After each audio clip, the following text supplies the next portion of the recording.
ہم معمولی چیزوں میں ایک دوسرے کی ٹو میں رہتے ہیں، اس کے سیکرٹس کو ہم حاصل کرنے کی کوشش کرتے ہیں، پھر اس کی سطح پر ہم بلیک میل کرتے ہیں لوگوں کو۔ یہ اب ایک خاصیت ہو گئی ہے معاشرے میں ہمارے، ایک بری روایت جو ہے وہ پڑ گئی ہے کہ ہم دوسروں کے تجسس میں پڑ جاتے ہیں، دوسرے کے سیکرٹس کو لینے کے لیے ہم یہ سمجھتے ہیں کہ میں بہت کامیاب ہوں۔ ہم سب بھول جاتے ہیں کہ میرے رب نے کیا ارشاد فرمایا ہے، ہم بھول جاتے ہیں کہ میرے رسول نے کیا ارشاد فرمایا ہے۔ عبداللہ بن عباس رضی اللہ تعالی عنہ روایت فرماتے ہیں ان رسول اللہ صلی اللہ علیہ وآلہ وسلم، کہ اللہ کے رسول صلی اللہ علیہ وآلہ وسلم نے فرمایا من نظر فی کتاب اخیہ بغیر اذنہ فانما ینظر فی النار، کہ جو شخص اپنے کسی بھائی کی تحریر کو اس کی اجازت کے بغیر دیکھتا ہے وہ گویا کہ جہنم میں کھڑا ہو کر اسے دیکھ رہا ہے، جہنم میں کھڑا ہو کر اسے دیکھ رہا ہے۔ ہم سیکرٹس کے پیچھے پڑتے ہیں تاکہ بلیک میل کر سکوں اس کو۔ میں نے تو دیکھا ہے بھائی آپ یہ کر رہے ہیں، اللہ تمہیں کیا کہہ رہا ہے، اس کا رسول تمہیں کیا کہہ رہا ہے۔ اللہ کے رسول نے اور اللہ نے تمہیں کسی کے گھر میں داخل ہونے کا بغیر اجازت کے حکم نہیں دیا، اس کے سیکرٹس میں تم کیسے اجازت کیے بغیر جا سکتے ہو؟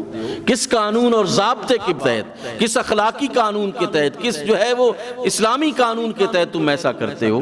لوگوں کو اللہ سبحانہ و تعالیٰ نے پردے میں رکھا ہوا ہے، تم ان کے پردے واشگاف کرتے ہو، تمہیں کس نے اجازت دی ہے؟ کیا میں اتنا پارسا ہو گیا ہوں کہ میرے گناہ تمام ختم ہو گئے ہیں تب میں دوسروں کے گناہوں کی طرف دیکھوں؟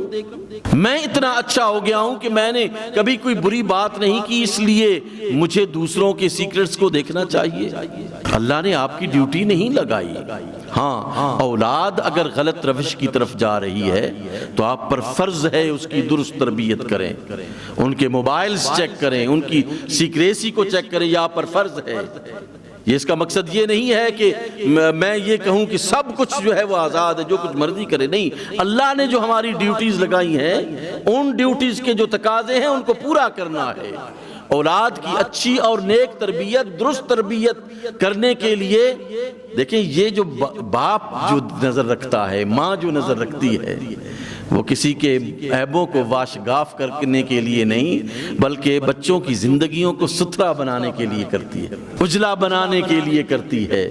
اس لیے اللہ سبحانہ و تعالیٰ نے ان کی ڈیوٹی لگائی ہے۔ اگر وہ آپ کو کچھ کہہ دیں نا تو اللہ فرماتا ہے وَلَا تَقُلْ لَهُمَا اُفٍّ، اف تک انہیں نہ کہو، ایسا معمولی سی کام بھی نہ کرو کہ وہ ان کے پاس جو شفقت اللہ نے ان کے دلوں میں رکھی ہے وہ کسی کے پاس نہیں ہے، وہ تمہارے نہایت شفیق ترین رشتہ دار ہیں، وہ ماں باپ ہے۔ اللہ نے اپنی حرمت کے بعد والدین کی حرمت کو رکھا۔ یاد رکھو میرے بچوں جو آپ سن رہے ہیں، یہ والدین اگر آپ پر چیک اینڈ بیلنس رکھتے ہیں تو اس کی بات میں نہیں کہہ رہا، میں عام سوسائٹی کی بات کر رہا ہوں۔ والدین کو چیک اینڈ بیلنس رکھنا چاہیے اپنی اولاد پر۔ معاشرے تب ہی سدھرتے ہیں کہ ہم آنے والی جنریشن کی تربیت درست کریں، اور مجھے اپنے بچوں کی، ہم سب کو اپنے بچوں کی کرنی چاہیے اور انہیں بتانا چاہیے کہ یہ حلال ہے، یہ حرام ہے، یہ درست ہے، یہ غلط ہے۔ اگر اس پر آپ نہیں کریں گے تو ہم سب مجرم ہیں۔ پھر اولاد کی تربیت جو ہے وہ ضروری ہے، اور اس تربیت کا تقاضا یہ ہے کہ ان کی ہر چیز پر نظر رکھی جائے، وہ کہاں جا رہا ہے، اس کو پتہ نہ ہو کہ اس کا والد اس کے پیچھے ہے، اس کی ماں اس کے پیچھے۔ یہ بہت ضروری ہے، اور یہ آج مشکل ہوتا ہے ان بچوں کے لیے، جوانوں کے لیے، لیکن کل ایک موقع ایسا آتا ہے جب یہ دنیا سے چلے جاتے ہیں نا والدین، پھر بندہ کہتا ہے کاش کہ مجھے کوئی بتانے والا ہوتا، آج میں اس حالت میں نہ جاتا۔ وہ چلے گئے جو مجھے کچھ کہہ سکتے تھے، وہ چلے گئے ہیں، آج تو کوئی نہیں ہے، نہ مجھے کوئی کہہ سکتا ہے، نہ کوئی مجھے روک ٹوک سکتا ہے۔ تو یہ رحمتیں ہیں اللہ کی، یہ فضل ہے تم پر اللہ کا کہ اولاد کو اللہ نے والدین عطا کیے ہیں۔